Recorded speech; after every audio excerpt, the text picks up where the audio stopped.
अस्सलाम वालेकुम।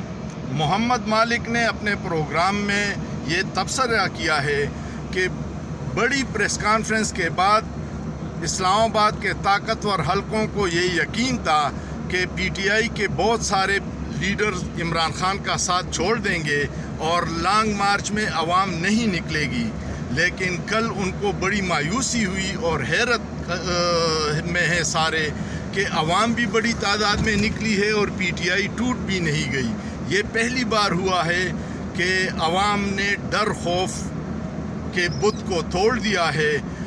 मैं अक्सर कहता हूँ कि आप वक्त नहीं गुज़रा, बैठ के इमरान खान से बात कीजिएगा, वरना नुकसान अगर देर हो गई तो सबका होगा, जो बदकिस्मती होगी। पाकिस्तान हम सब का है, हमने उसको आगे लेके जाना है। ताकतवर हलकों को अब नोश्ते दीवार पढ़ लेनी चाहिए।